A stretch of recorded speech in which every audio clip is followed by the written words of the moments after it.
And welcome back to Hannity. So today, NFL Commissioner Roger Goodell sent that letter to the NFL owners saying that the league believes everyone should stand for the national anthem. Wow, finally they're getting on board. This is what President Trump has been calling for. Here with reaction. Author of a brand new, I don't think this is going to outdo your last one. Your last book was, 30 weeks on the New York Times list. Newt Gingrich, his brand new book is Vengeance, a former Speaker of the House. And also, by the way, his wife Callista, who's going to be the ambassador to the Vatican, she has a new book out, which is the latest installment of the Ellis the Elephant series, Remember the Ladies. She can't sell her book. She's not allowed to do anything anymore. Poor Callista. She now works for the American people. She can't come out and... Well, congratulations. Huge win for Trump, I think, and he was right to bring this debate on the NFL and the anthem. Absolutely. And one of the things that is driving the elite media crazy is that Trump has this instinct for taking the side of the American people and taking the side of American history, and being willing to stand up to every politically correct nutcake left-winger there is. And he's gradually beginning to break through, I think. And it gives him a well of support that's not measurable in traditional terms. I mean, all these leaders, if you go back and collected all the elitists who wrote columns about how wrong it was for Trump to do this, well, the average American looked up and said, no, that's exactly right. And when Dave Weinstein and his team did their poll and found out that the NFL had collapsed in favor, dramatically. I am sure at that point Roger Goodell suddenly, in a moment of deep patriotism and desire not to go broke. Now you're sounding as cynical as I am in life, which is, find it refreshing. I just think it's funny that... You mean when the ratings went to their lowest level in Monday Night Football history and their revenues are sinking, it caught their attention. They suddenly decided that they, too, wanted to stand for the flag. They, too, wanted to think of what you're saying, and actually very clever. I want to go back to this Harvey Weinstein issue, because there's a huge political component here. You've known me all these years. I first interviewed you in 1990. First time it was in a Holiday Inn in Decatur, Alabama. The thing that frustrates me the most is a lie that is told, that Republicans are racist, sexist, misogynistic, homophobic, xenophobic, Islamophobic, every 2 to 4 years, every election cycle. Poor Mitt Romney had resumes of women and was accused of misogyny. Couldn't meet a nicer guy in your life, right? Now, all the hypocrisy, Hillary takes money from countries that practice Sharia. They take money from Weinstein. Everybody I know in Hollywood says this was an open secret, how abusive and horrible this man was. The casting couch is not a new concept. It didn't matter that Bill Clinton treated women horribly. They still voted for Bill and Hillary.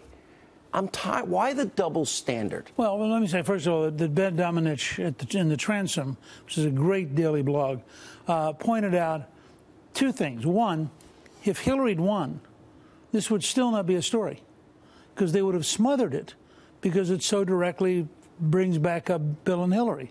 And so in that sense, this is a story that could only emerge when you had somebody new in the White House. Two, in the old days, people like Weinstein, and this will make an amazing movie or an amazing novel. People like Weinstein, it's not just him. There were people who had the power that they could go to the various news publications and the various women's publications and say, I can get a star to be the cover of your next magazine. Now, do you really want to pick a fight with me? They owned them. And what has happened, as Domenech points out, is with the democratization of media, there are too many small people out there to bribe. And so all of a sudden somebody comes along and says, Twitter, Facebook. I'm willing to report this, and you can't do anything to me. I think what's interesting is this is part of an ongoing process.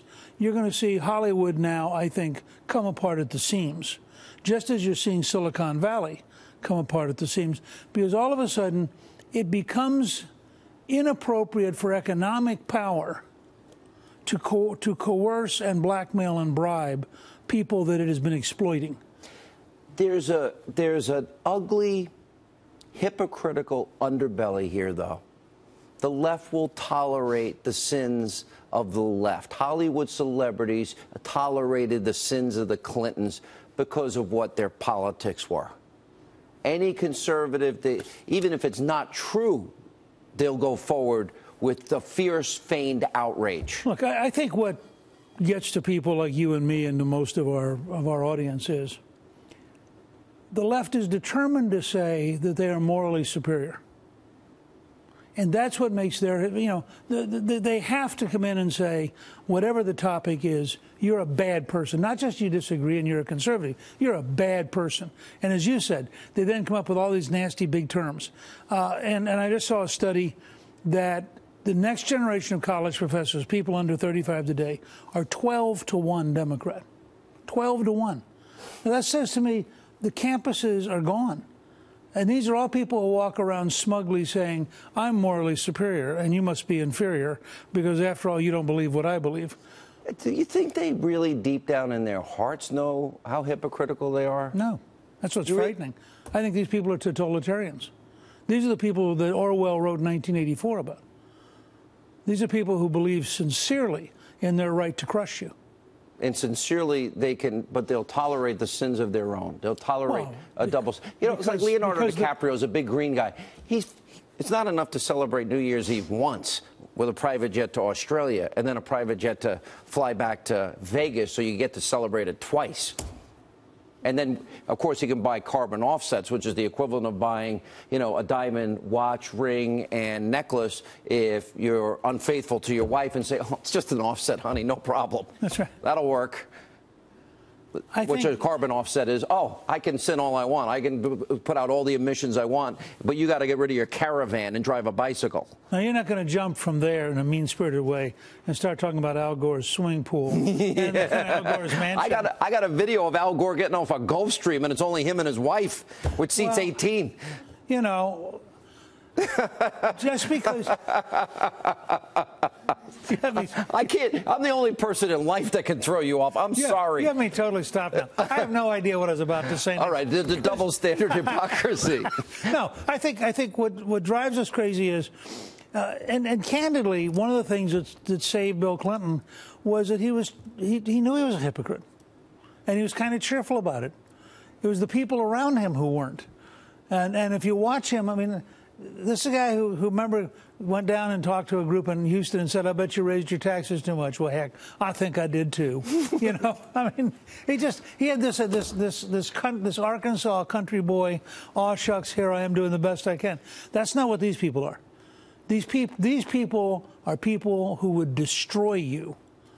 You being, not just you, Sean Hannity, but their view of life. Any conservative. Well, anybody on a college campus who speaks inappropriately. Look at Berkeley.